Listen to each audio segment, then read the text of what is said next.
This episode is brought to you by the Ghoulish Gallery, Movies for Days, Dewey Pod Monster, The Aardvark and Magic Moshi Do Red Dwarf, Video Tasties, Voices from the Mausoleum, You Gonna Eat That Crust, and Pop Culture Reflections, all members of the You Run Podcast Network, all available at yourunpodcast.com. True crime. True crime. True crime. True crime. True crime. Your true crime. You want the boring stuff? Shit. You in the wrong place. I hear shots! Okay, ma'am, calm down. What kind of shots? I was branching out. That's when the cannibalism started. Eating of the heart and the arm muscle. People say Ted Bundy didn't show any emotion. There must be something in that. I showed emotion. You know what people said? See, you really can get violent and angry. As long as I can reach in your mind and control your fear because you're a coward, I'm going to play any game and I can play on you all the way to the White House. The cops knew who I was and let me become a serial killer. Making me feel that they were a part of me. Give me the fire department or the police or the paramedics. Somebody. I don't care. You decide. Shots fired. Shots fired.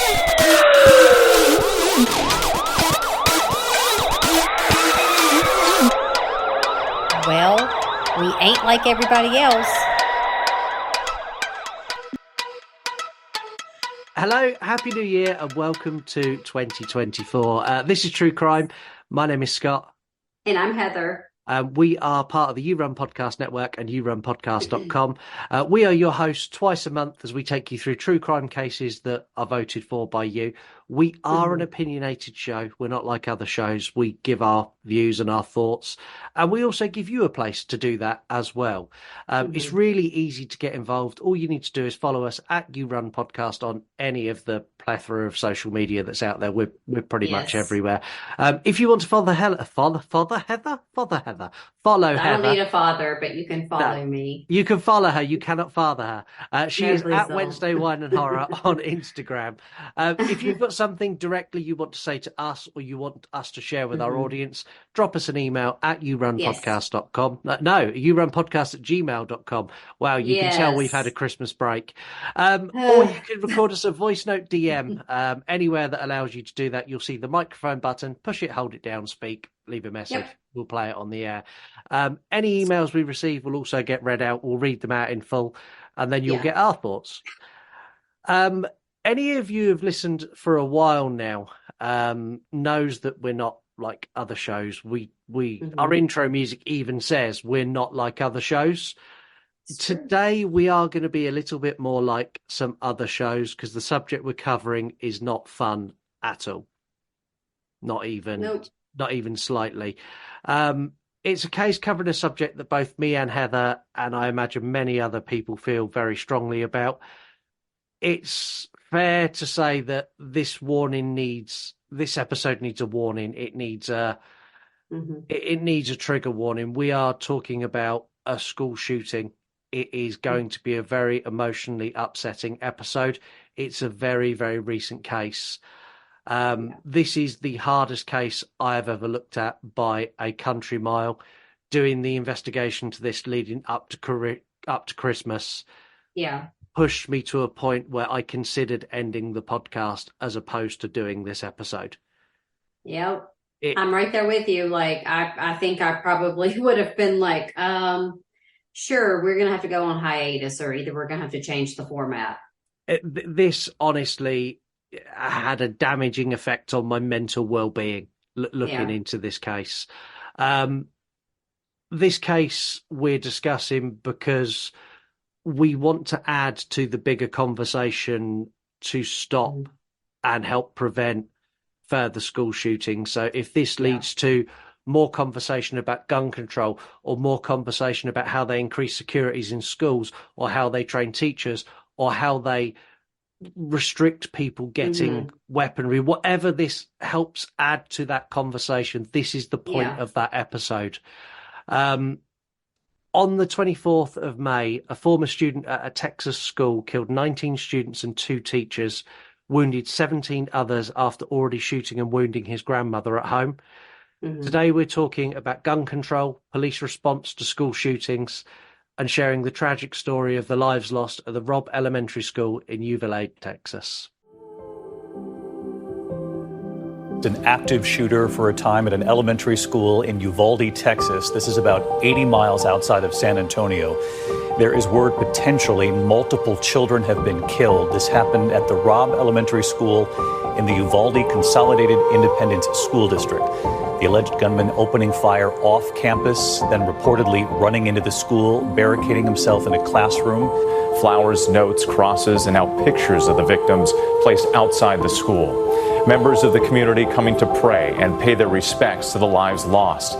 And we're learning more about the chaos and fear during the attack. Children escaping through windows. A 911 dispatcher apparently heard telling police a child is on the phone in the room with the gunman while officers held their position in the hallway. The law enforcement response to the shooting now under extreme scrutiny.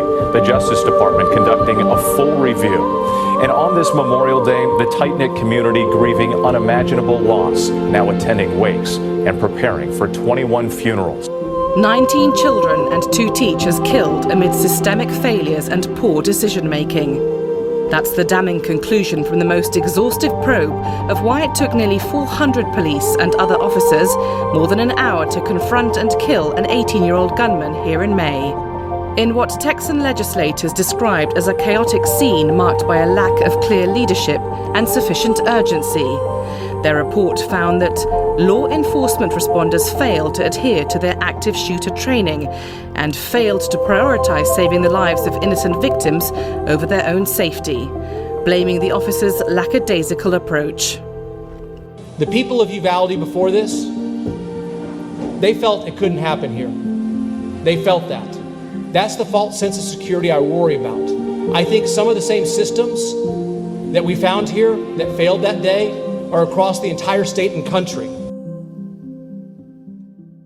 We're going to start this by talking about the school shooter himself, as I feel it's important that we try to get some sort of understanding of who this person was, because that, I think, is important to understand why he did what he did. Yeah.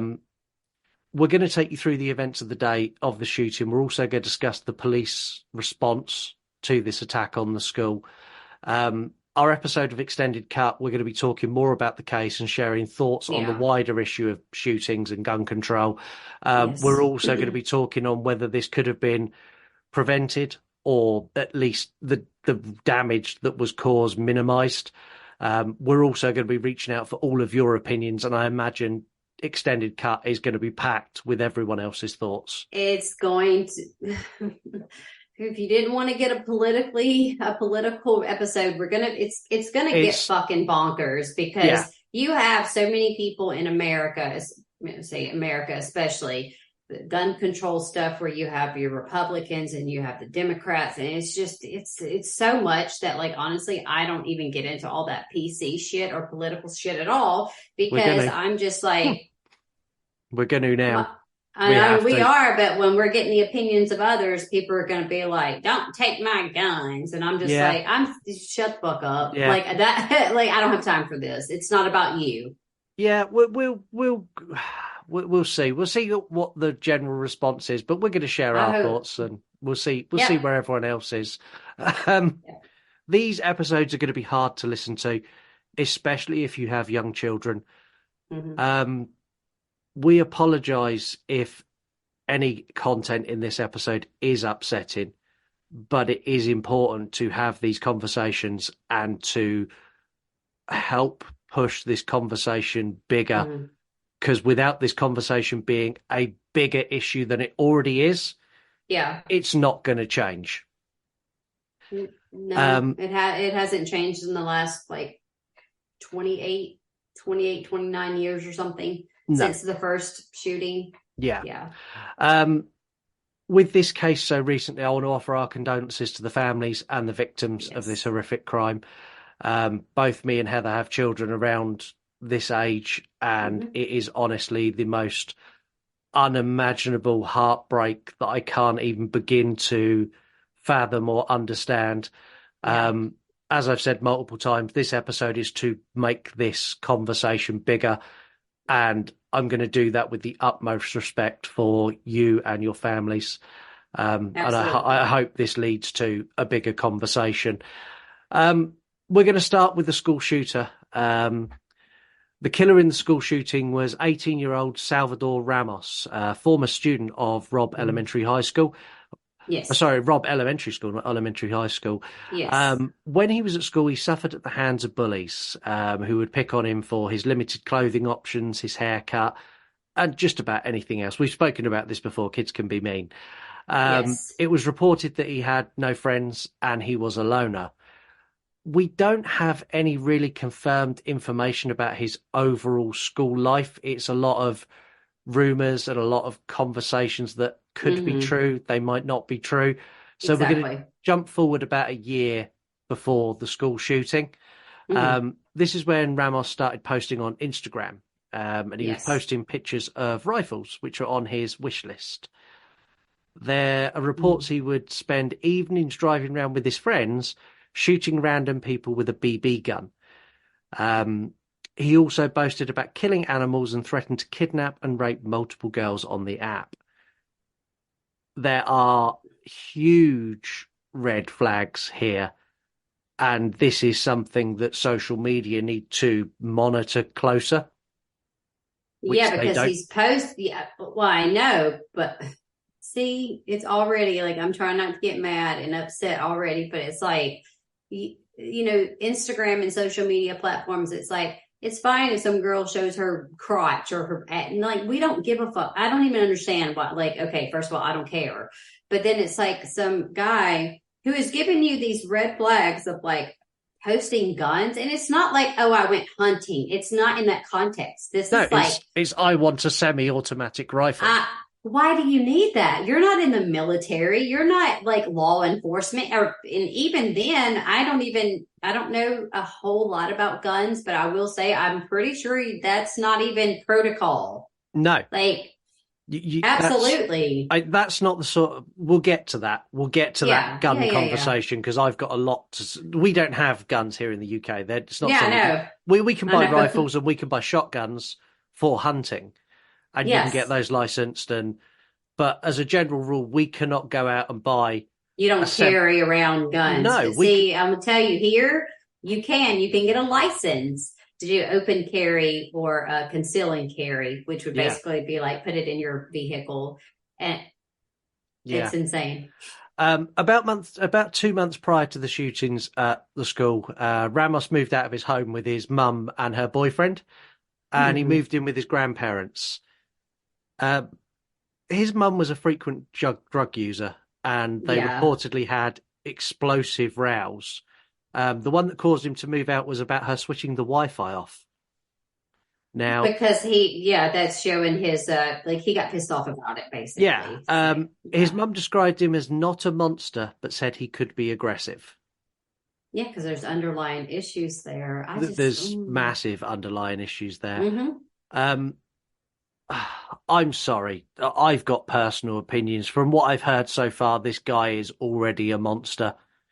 It's like he needs help. Yeah, he does need help. He's threatening to rape and kidnap people online. He needs some sort of mental health assistance.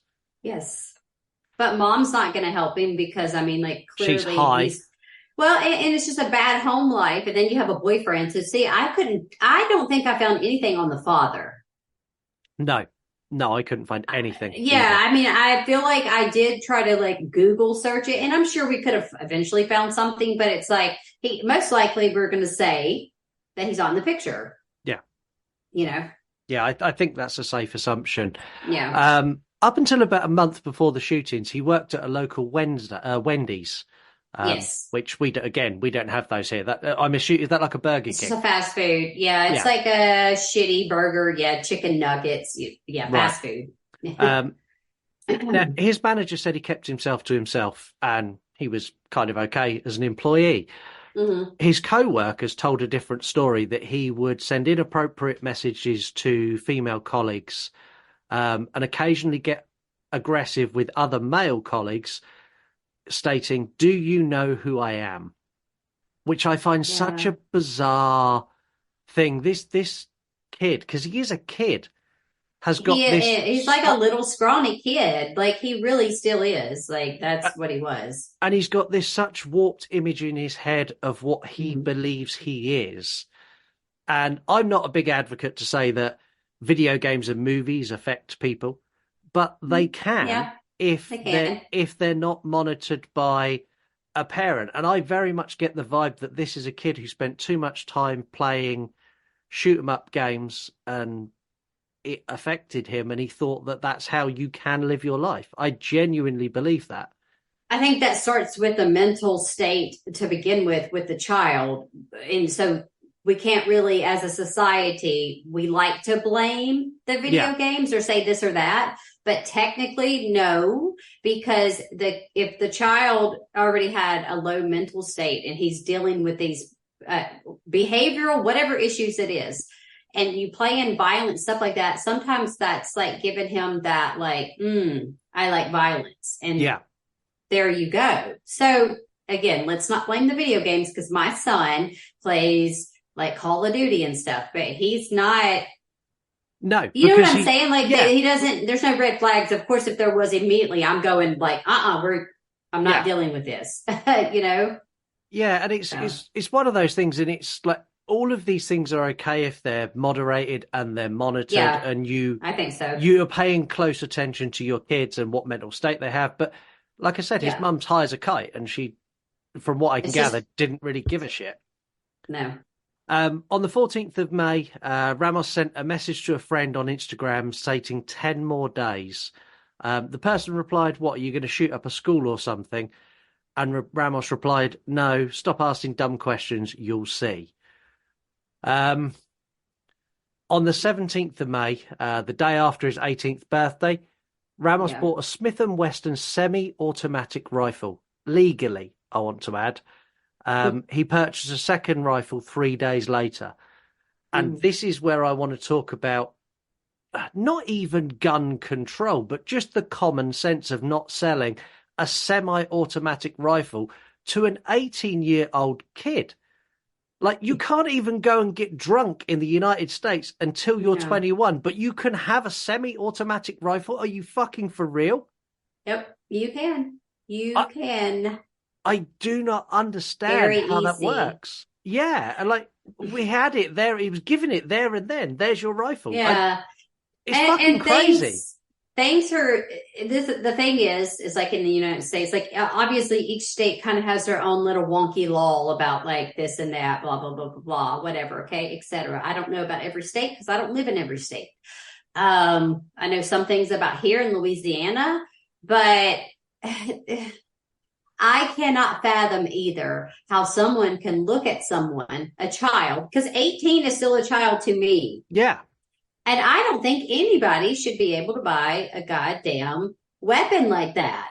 They should not. I mean, like, unless you are like military, like I said, military police, and even then, not the best idea. But my whole thing is like, why? Why do you need an assault rifle? What do you think that they're for? There's a difference in buying a gun for home protection, like a handgun or a rifle or a shotgun. Which we have one in my home, but it is in a lockbox. It's put up. I will not even say where at, but it's put up and it is locked, and it's actually not loaded because my husband has taken many courses, and he's like, put it this way. In the event of something happening, I hope it doesn't, but like we would be prepared, right? Yeah. But like he does not like that. Like, it's not like, ooh, I don't know. It's just like responsible gun ownership. Yeah, he's not running out on the front lawn with a semi-automatic rifle, which is something completely different. Exactly. Ramos was proud of his purchases. He had messaged a friend that he met through Yubo, which is like it's another social media app, a smaller one. Yeah, I don't know. And he sent pictures of the receipts for his purchases. He also posted pictures of his rifles on Instagram about 3 days prior to the shooting. I just don't understand that. He's a really troubled kid. Yeah. And the fact he could buy a semi-automatic rifle on his 18th birthday is wild to me. And what else I find weird, because we both know a school counsellor, we both know one together. Yes. But I know we many do. others. And Yeah. from what I can gather, at no point has like a school counselor stepped in or a teacher stepped in or anyone realized that this kid is really having a rough time, and no one stepped in to help him. To check out his home life. So it makes you wonder, how did he act at school? Like, he was bullied. That's not actually, this is the thing. Bullying does not equal someone going and harming others. Sometimes it does, and it's unfortunate. But again, to me, this went deeper than just him being bullied. This went deeper than that, because there was clearly something sinister going on in his mind and problems, and the bullying escalated that. But yeah, so it makes me wonder, like, did no one try to check on him while he was at school to be like, you're clearly getting bullied? But again, he may have kept, it's hard to know. It's really hard to know. And this bit we're going to talk through now, we're actually going to talk through the events of that day. Anyone who is already struggling, now might be the time to dip out. If you're not in for listening to this, this is going to be hard. Yeah, you can come back, because it's still very hard to get through. It was, even hearing it happen on the news and stuff, it's like it just is happening again, all over again. On the 24th of May, 2022, Ramos and his grandmother got into a heated argument over the fact that he failed to graduate high school. During this argument, Ramos shot his grandmother in the face with one of his rifles before stealing her car and fleeing the scene. Her neighbours come to her aid and called emergency services, and thankfully his grandmother, who was 66, survived the attack. Using his Facebook account, he messaged a 15-year-old girl he met online from Germany. He sent 3 messages. The first to say he's going to shoot his grandmother. So this was premeditated. He knew he was doing it before they had a row. The second was confessing that he had shot his grandmother. And the final message was about 15 minutes before he arrived at the school to say that he was going to shoot up an elementary school. The 15-year-old girl replied, "Cool." The girl was arrested and tried in Frankfurt. She was found guilty of failing to report planned crimes. She was issued a warning and given educational measures, which in Frankfurt is basically what they refer to as a mental health evaluation and mental health treatment, to make her understand that that is not cool, and what she could have done could have saved many lives had she said something. I don't understand that, but no. At around 11:30, Ramos crashed his grandmother's truck through the barricade outside the school. He climbed the fence and entered the school grounds. As he entered the school grounds, he took several shots at people in a nearby funeral home. They missed, but this was around the time that police started receiving 911 calls. So they were aware there was a shooter in the area. After hearing the 911 call, the school response officer arrived on the scene. He drove past Ramos. He was in pursuit of a teacher he believed to be the school shooter. Now, I don't know what that officer saw that day. I can't say what he saw. But Ramos, when he was caught, was wearing a tactical vest, was dressed all in black, and was carrying a semi-automatic rifle. I'm not saying this guy wasn't looking properly, but how do you drive past someone in full tactical gear carrying an assault rifle? I mean, he should be more aware of like what that gear would be, and also like where. I mean, I get it. You'd be so suspicious that you're gonna hone in on that. I don't know. And I just honestly, like, the more I thought about it, the more I cannot wrap my head around. You've got this kid in a full tactical vest, all dressed in black, carrying a rifle, and this school cop drives past him and doesn't see him. I can't understand how he didn't see him. I don't know. I've got lots to say about law enforcement on this event later. It's not the first weird thing that happens, and it's definitely not the last. We'll talk about their police response or lack of shortly. Ramos entered the school and began firing at 11:32 a.m.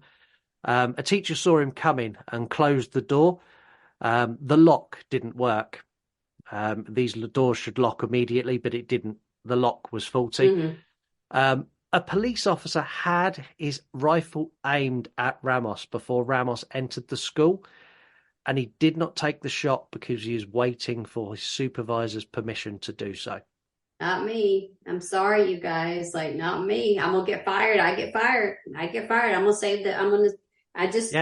It's already starting to make me get emotional. I don't want to start crying, but it's so ridiculous. It took 15 minutes for the school to put in a full lockdown response after hearing the gunfire. After entering the school, Ramos walked the halls before entering room 111, which was adjoining with room 112. A teacher, Irma Garcia, attempted to lock the door, but was shot through the glass. Ramos backed the teacher into the classroom and said goodnight before killing her. He then said, "You're all going to die," before opening fire on the rest of the classroom. According to a survivor, Ramos played sad music from his iPod as he done this. Most of the shootings happened in the first few minutes after Ramos entered these classrooms, but police did not enter the school for well over an hour. What went on in these classrooms is unthinkable, and I don't want to go into any detail of what happened in these classrooms. It is available, but I'm not going to do that. There's a couple of things that I picked out on that I want to share because I want people to understand just how terrifying it was in these rooms. A student who was 11 wasn't shot and played dead on the floor. She smeared herself with her classmate's blood so that Ramos would not shoot her. And this is an 11-year-old girl, and that is something that she will live with forever. A police officer shouted into room 112, basically, "Are you okay?" And a little girl called for help. And because Ramos heard her, he then shot and killed this little girl. Nuralo Reyes was the teacher, one of the teachers in room 111. He told students to get under their desk and pretend to be asleep. He also recalls hearing officers in the hall multiple times, but they never entered the classroom and they kept retreating back. Ramos did briefly leave these two classrooms and he tried to enter room 109, which was directly across the hall. The teacher in that classroom had wedged the door. Again, the door lock didn't work. She'd wedged the door with a chair. Ramos couldn't get in, but he shot through the glass panel of the door before he went back to room 111 and 112. It wasn't until 12:50 that Border Patrol officers entered the room. Ramos opened fire and they returned fire, ending his life in the classroom that he was actually taught in himself. We very rarely name victims for a case, but I want everyone to understand the level of harm and devastation that this caused.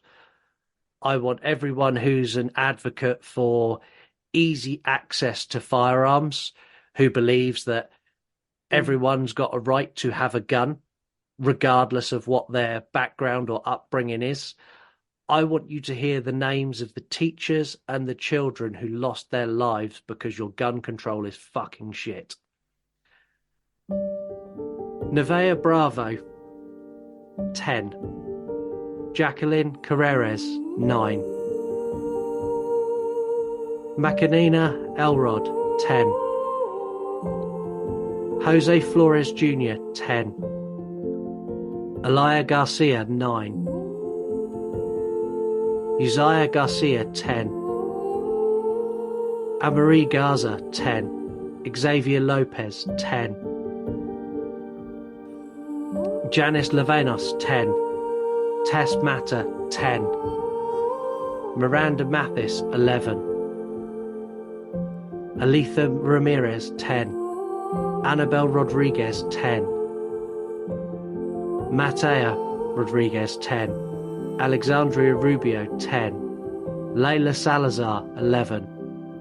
Jelaya Silagero, 10. Ilana Torres, 10. Rogeo Torres, 10. Irma Garcia, 48, and Eva Morales, 44. There is no excuse for these people to have died because the gun control is bad. No excuse whatsoever. It's ridiculous. I'm sorry, you guys. Like, it just hit. Like, I can't. It's hard for me, so I'm not going to be talking a whole lot, I guess, on this episode, but I can't. Sorry, Scott. It's just, it got me. I'm with you. In my feels. Yeah. It's just, I don't understand it. It's like, my whole thing is like, these little kids are like in what, I think it was like fourth grade. And, I think about fourth grade. And I'm just thinking, like, why would you target them? Like, they weren't bullying you. It wasn't them. Like, this, it's just so, it's not the hurt people. I get that. Okay. We've all hurt people. Like, but this is not. No, this is not taking out revenge on the people who bullied you and hurt you. This is killing innocent children who've done absolutely nothing wrong. They just want to be at school and play football and draw pictures and joke with their classmates. They don't. No parent should have to have that fear of sending their kids to school and just thinking this is the last time that you're going to see your kid. It's fucking disgusting, and it pisses me off, and it's completely preventable, which is what frustrates me the most. Which brings me on to how law enforcement handled this. I said at the start of this episode, we're an opinionated show. You do not have to agree with what me and Heather have said and what me and Heather are about to say. Yep. This is why you can contact the show. If you want to share your thoughts and you think they're different, or even if they're the same, we want you to share them. What we're about to say next, the behavior of the law enforcement, is going to be, it's going to be the most damning opinion you've ever heard of law enforcement from anyone ever. They done literally everything wrong and allowed Ramos to kill 19 students under the age of 12 and 2 teachers.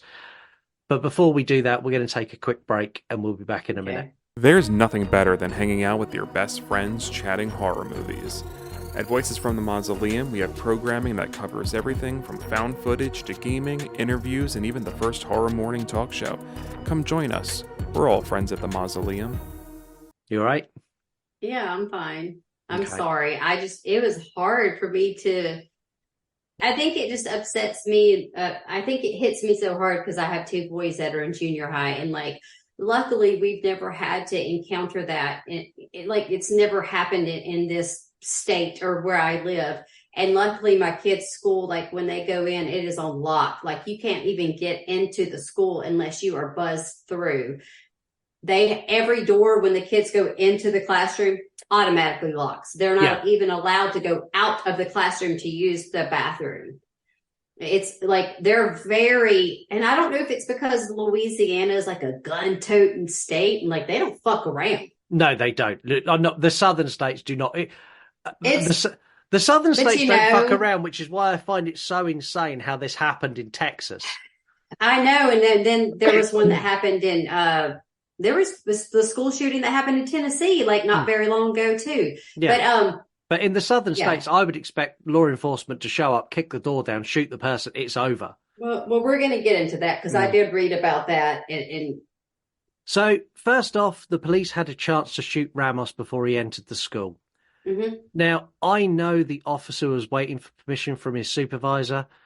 Yeah. My question is that no one would have died had that officer taken the shot. Did he have to shoot to kill him? No. No, and I don't think they typically do in that situation, correct? Like, from what I understand, it would be to disarm him so that, because he's standing there with a fucking rifle. They already know he's meant to do harm. So shoot him in the shoulder, shoot him in the leg, because he's not going to be able to go. Yeah, even if you shoot him 5 times in the legs, I really don't care. But it stops him going into that building. And in my opinion, 100% that shot should have been taken. Yeah, it's hard to understand because this is not the first school shooting. No. And It's sort of like, well, you have to have your protocol and set out for this mess by now. Every school should be informed on what to do. Every school should have the safety precautions to make this almost impossible to ever fucking happen. And it makes me sick that people waste money on garbage. And then it's like, but your kid, it's almost like, did we forget that we need to keep these children alive? Because they're our fucking future. Yeah. U.S. Marshals were called to the scene, arriving at 12:10. By this time, the school shooter had already been in the school for 40 minutes. What if he hadn't stayed in these two classrooms? What if these officers didn't act when they arrived? It's all bullshit protocols that cost children their lives because they're so worried about ticking the box and doing things in the right order that they didn't do what they should have done, which is take this guy out, whether it's injure him or I hate to say it, even if you have to take a kill shot to prevent the deaths of other students. That guy wasn't if I had to play out the scenario in my mind or my head on this, I would say it would probably be safe to assume that if they taken a kill shot wouldn't have been out of the way, because like he was going to kill like that. He wasn't there to just like threat. No, he was there to cause carnage, which he did. Yeah. The school's district police chief, Pedro Arredondo, made the decision that it was no longer an active shooter and had transitioned into a barricaded subject. This decision basically led them to believe that Ramos was now contained, and this gave them time to call a tactical response unit and not go in themselves. Now, before the U.S. Marshals were on the scene, there were radio transmissions between the officers on the ground and Pedro Arredondo, who was the guy running the show. Yes. One of these stated, "If there's kids in there, we need to go in there." And the response they got from someone below Pedro was, "Whoever is in charge will determine that. Hold." What do you mean if there's kids in there? Are you fucking insane? No, it wasn't a question. It was, if there's kids in there, we have to go in there. Why are we not going? Like, it was. Yeah, it doesn't matter. Like, go in there. Like, you know what? This is the thing. Ain't nobody everybody's always like trying to play the hero or whatever. But in this situation, be the hero. I wouldn't be the hero. Like, why do you need to wait? You can hear gunshots. So, children, and you're probably hearing these little babies screaming. Yeah. It's like, I just know that I would have probably blown that guy's brains out. And I don't care how harsh that sounds. Like, legit, I'm going to kill somebody before they hurt my babies. I'm going to tell you right now. There were multiple 911 calls received from students in the school begging for assistance. Yeah. They were all kept on the line by emergency responders and told to remain quiet and hidden if they could. The police chief made several attempts to talk to Ramos with zero success, and held off multiple calls from multiple officers in multiple locations on the site to enter the building, saying hold for the tactical response unit. In this time, the school had announced on its Facebook page that there was an active shooter in the school, and parents began to arrive on the scene. As you could imagine, I would be there in a heartbeat. I don't, yeah. The handling of the parents is absolutely disgusting, in my opinion. Parents pleaded with officers to enter the building, and they refused. When they refused, parents basically went, "Well, if you're not going in the building, I am." Parents were pinned to the floor, handcuffed, pepper sprayed, and even threatened with tasers for trying to enter the school. A viral clip that I saw in the investigation for this haunts me. A parent is screaming at an officer, "Why are you not entering the school?" And the police officer very sarcastically replies, "Because I'm having to deal with you." And it's not good enough.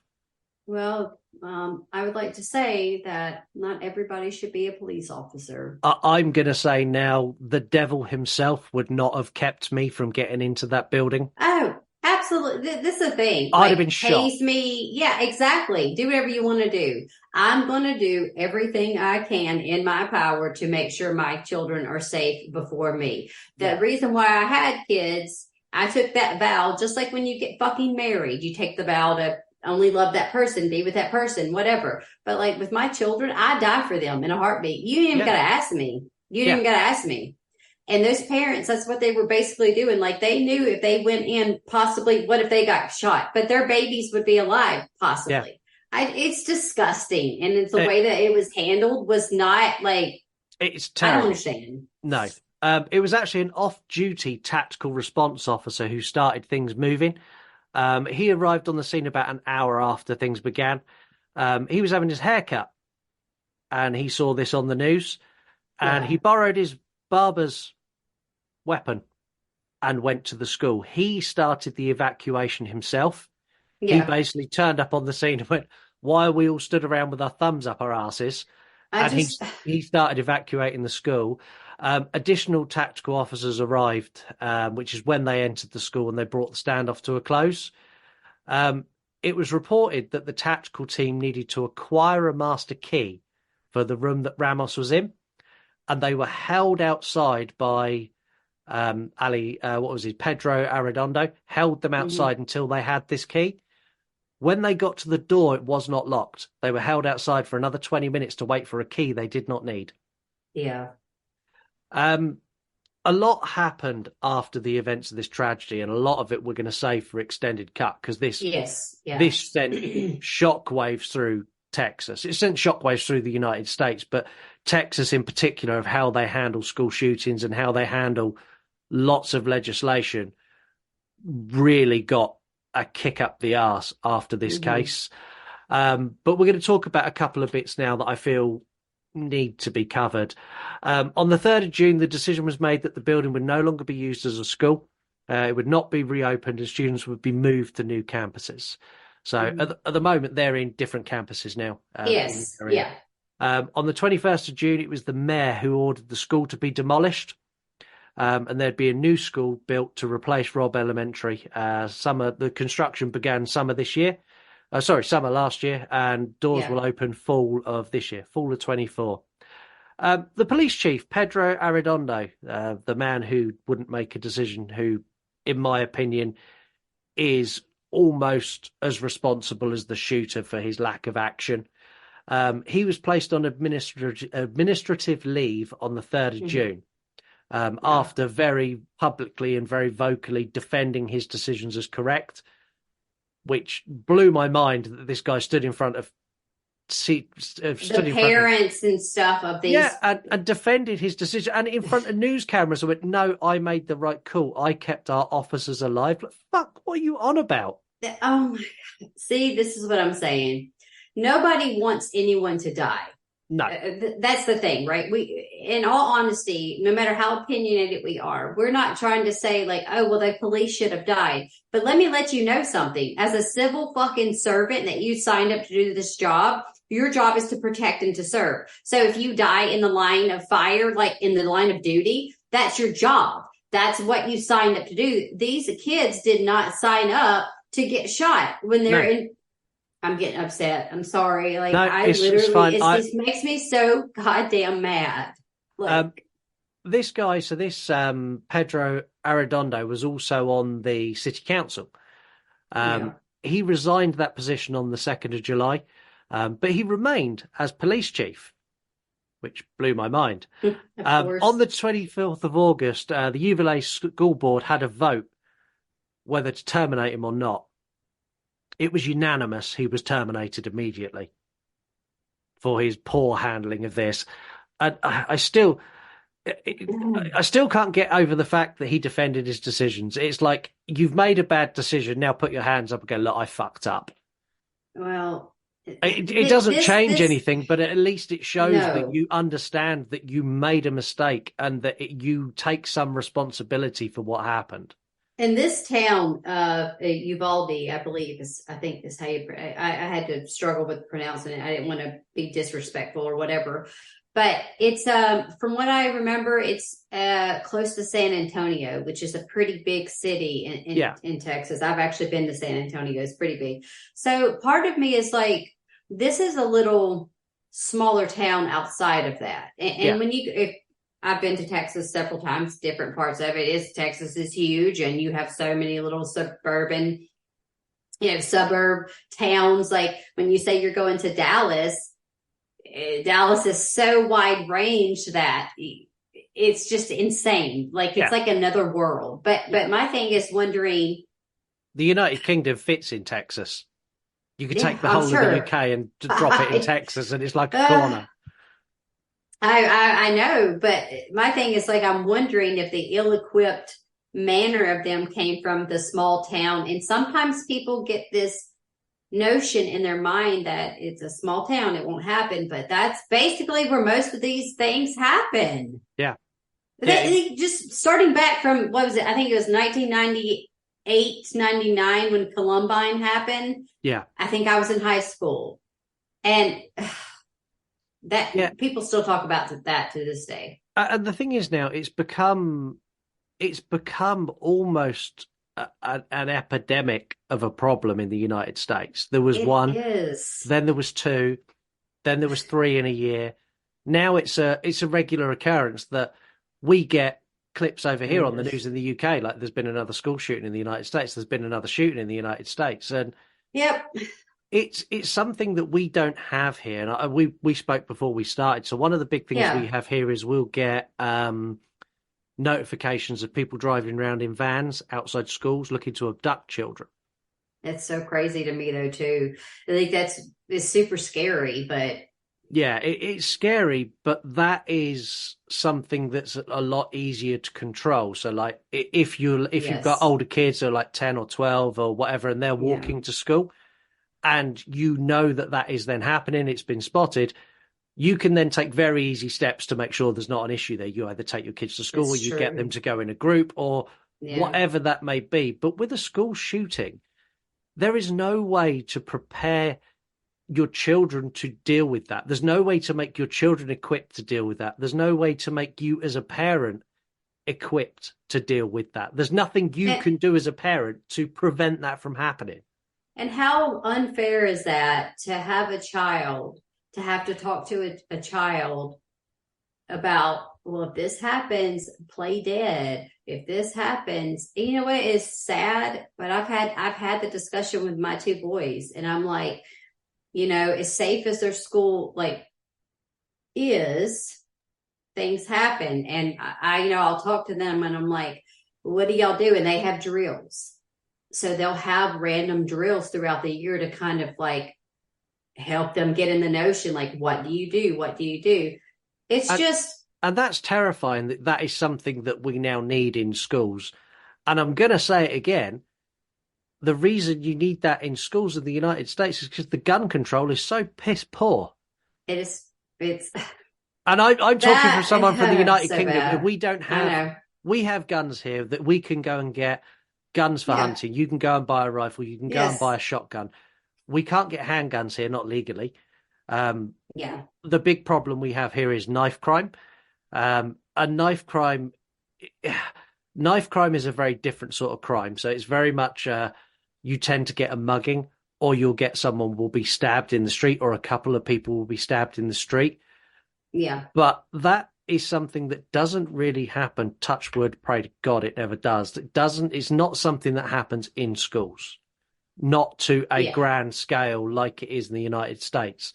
Yeah, exactly. And if there was someone with a knife in a school, a teacher is much more equipped to deal with a 15, 16, 17, 18-year-old with a knife than they would be with an assault rifle. Exactly. Yeah. I mean, because that's a weapon that's used.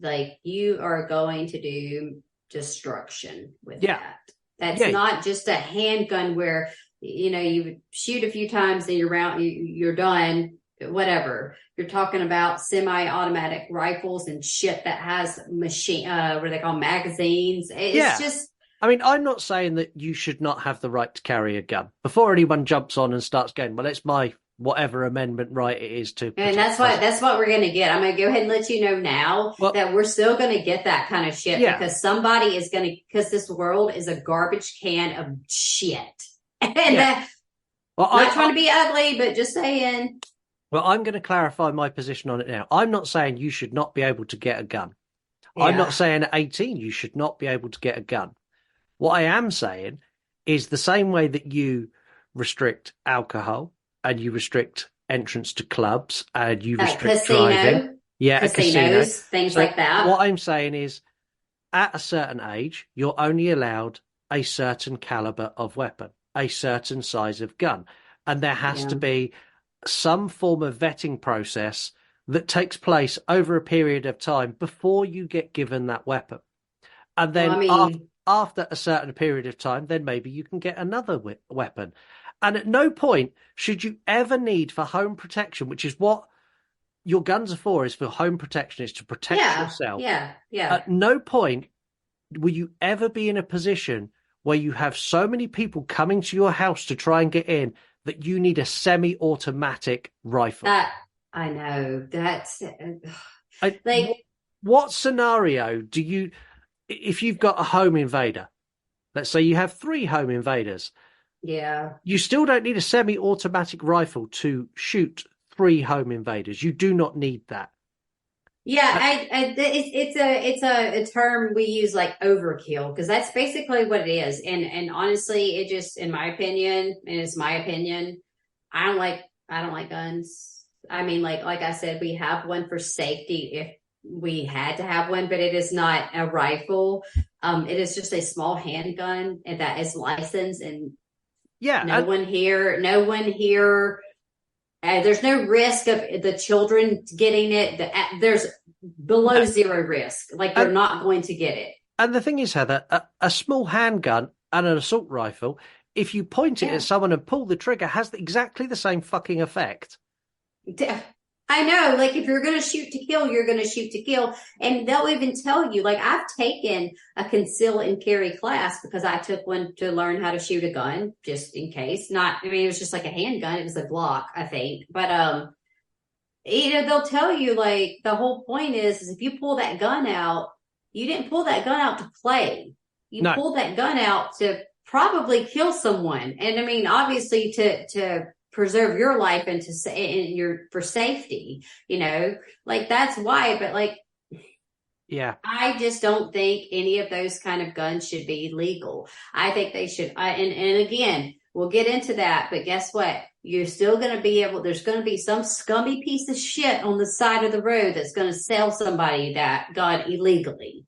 That's the problem we have here in the States. It's like, we still get that here in the UK. So we do have gun crime here. So that's still a thing, but it's a big difference selling something illegally on the street. That takes a bit of effort to go and get it. Well, it does. But in the States, effectively, when you turn 18, you can walk down to your local gun store and walk out with a semi-automatic rifle. I mean, you're not wrong. Which is crazy. My thing is, like, there's so many other little subtopics that go off of this, and we could talk about it for 3 days in a row. But my thing is, like, you want to start with gun control, but then you want to start with this and this and this and all of this other shit. But it's like, that person should be put through a mental health assessment. Yes. And if they're going to eliminate I'm not saying that someone with sound mind can't kill someone, because they could, but obviously. But if Salvador Ramos had a mental health evaluation, there is no way in the world they would have found something wrong with him. Exactly. And that's my thing, is like, when someone's determined to do something, they're going to do it. And I will never understand, no matter how long I'm on this earth, I will never understand why someone picks a school or a mall. Like, we've had incidents like that too. It's a scary thing why they would pick it. My thing is, like, if you hate this world, I feel like most people want to turn it on themselves, right? I'm not, don't kill yourself, but like. But I view these people the same way I view terrorists, because I view this at this school. This is a terror attack. It is a terror. It is. Yeah. There is a lot more fallout from this that we're going to cover on the next episode. We're also going to talk a lot more about the police response and a lot more about this wider issue as a whole. There is going to be a huge section on the next show for everyone else to share their thoughts. And I haven't put anything on social media yet, but I know when I do, these posts are going to get a lot of response, especially when I put them on TikTok and Instagram. I don't want to be angered, so maybe you don't even tell me about some of them. I'm not trying to be like funny, like this is serious, but like I am so opinionated, like it just is my nature, and I get it. It's just my opinion. But we'll go through them, and if some of them make us angry, we'll discuss that as well. Yeah.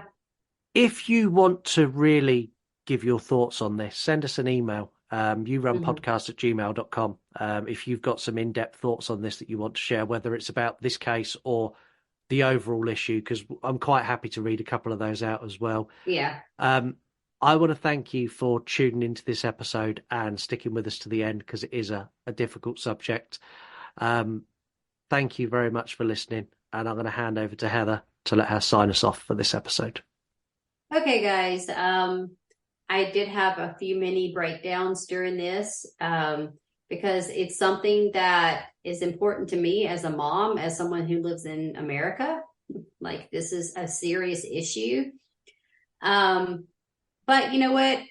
We're going to focus on that on the upcoming episode. We're going to focus more about that. But, until then, because I'm going to keep it short because my mind can't comprehend anything right now. I want to keep it short. I want you guys to enjoy your new year. Stay safe, stay spooky, and we'll see you next time. Bye, guys. See you later. Bye-bye. Bye. True crime. True crime. True crime. True crime. Your true crime. You want the boring stuff? Shit. You in the wrong place. I hear shots. Okay, ma'am, calm down. What kind of shots? I was branching out. That's when the cannibalism started. Eating of the heart and the arm muscle. People say Ted Bundy didn't show any emotion. There must be something in that. I showed emotion. You know what people said? See, you really can get violent and angry.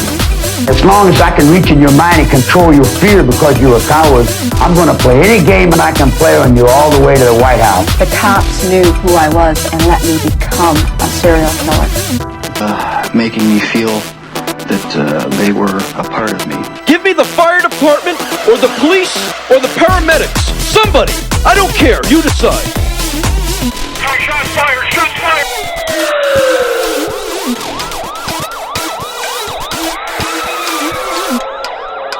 Well, we ain't like everybody else.